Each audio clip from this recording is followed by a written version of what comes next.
year. Here's his coach, Zach Taylor, with more.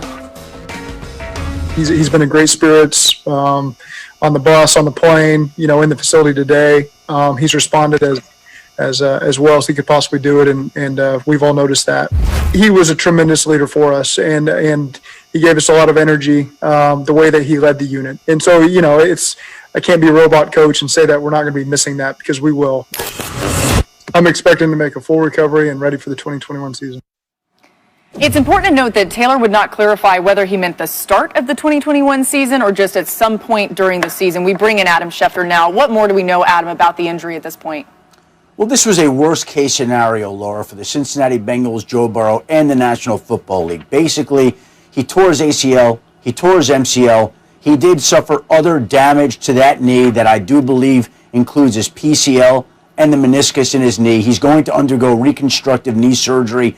And the general timeline for injuries of this sort are 9 to 12 months. So just do the math. Now, again, everybody's different. Everybody heals differently and recovers from surgery differently and rehabs differently. But a best case scenario for Joe Burrow, best case, would be 9 months. So do the math. More likely, it's going to be longer than that. And the Bengals are going to be very careful with Joe Burrow moving forward. At the very least, Joe Burrow's status for the 2021 season, the start of that season is absolutely in question, and we'll see when he can make it back during the season next year. But this was the worst case scenario for the Cincinnati Bengals. The MRI came back worse than what was anticipated. Just so tough to hear. More from Adam Schefter throughout this show. And we will have Stefania Bell joining us as well for more of a medical update on this. But Dan, you're cringing even as Schefty was delivering that news. What ran through your mind when you saw this? It's gut-wrenching. You feel terrible. It makes me feel the same way I felt when I saw Dak Prescott get hurt. Like, you're just at a loss for words, and your thoughts and prayers go out to him. But then you just hope that Joe Burrow can get back healthy, but my brain immediately goes to 2022. It doesn't go to 2021. Like, yes, technically, maybe he'll be able to come back and play next season. But what kind of shape is he going to be in, or how healthy is he going to play at that level or be able to play at level? And then also, one of the things that makes Joe Burrow special is the instincts, is the reaction, is the athlete that he actually is, especially in that small space that he plays in.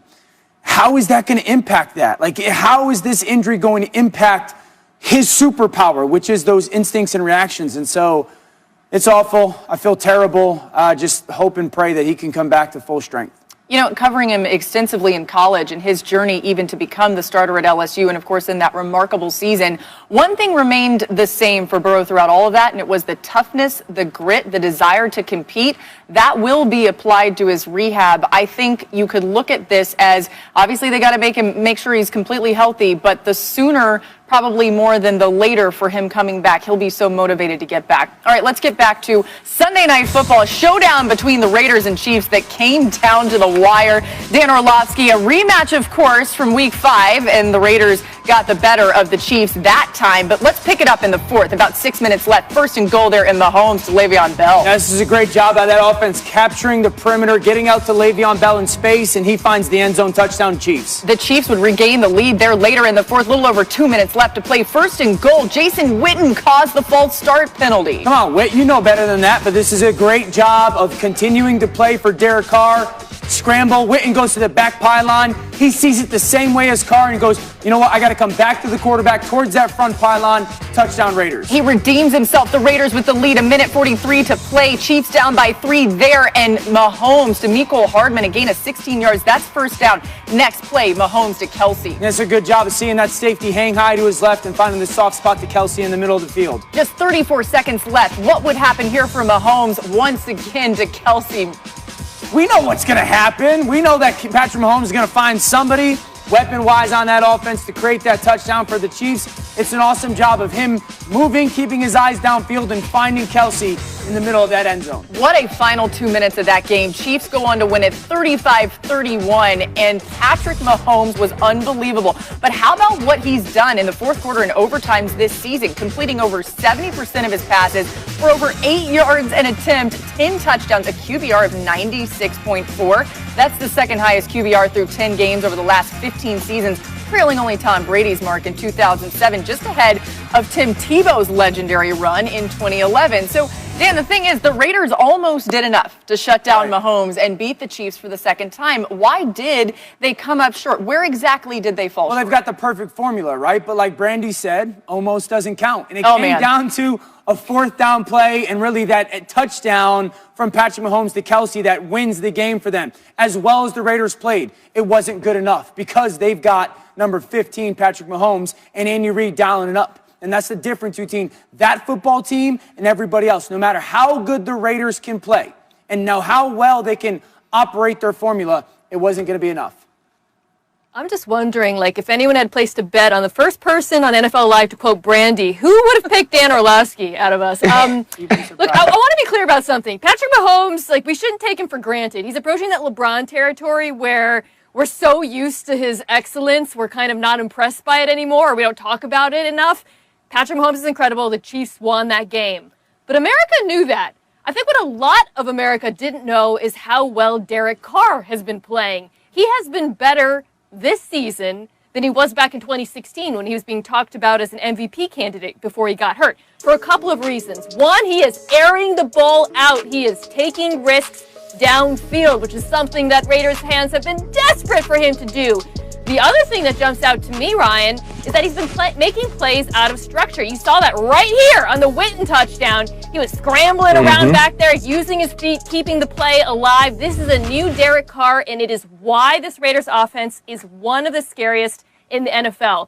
The defense isn't quite there, but the offense is good enough to make this a playoff contender. Yeah, Ryan, let's continue on that same trend there. Why have the Raiders given the Chiefs such a hard time now in their two matchups this year?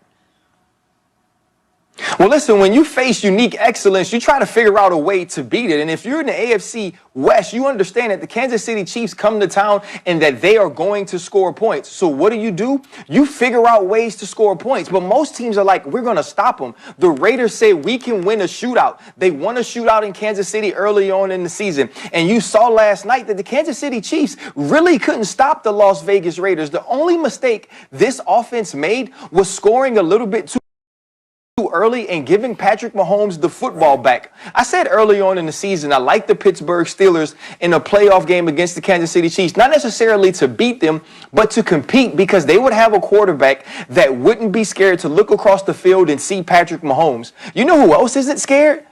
Derek Carr. When Derek Carr looks across that field and then he looks down his sideline, he says, I got the dudes on this side and I'm that dude too. And he went toe-to-toe with Patrick Mahomes 2 times this year and he's looked magnificent doing it. This team is built to win a shootout. Going to be fun to see what happens down the stretch. There's something, Dan, that you saw in the fourth quarter of this game that really stuck out to you. What was it? Well, go to the 4th and 2 play because it ends up being a huge play in this game, and they get into that bunch that the Raiders are going to all-out pressure them. They're going to take the inside receiver, Tyreek Hill, and clear out. Now you're playing in and out by those 2 secondary players. The outside guy has to take the inside breaking receiver. You get that inside safety to just take a couple steps wide. Mahomes drifts against that pressure. Huge first down. That's a huge conversion in the fourth quarter with 8:30 to go. And then go to the touchdown play.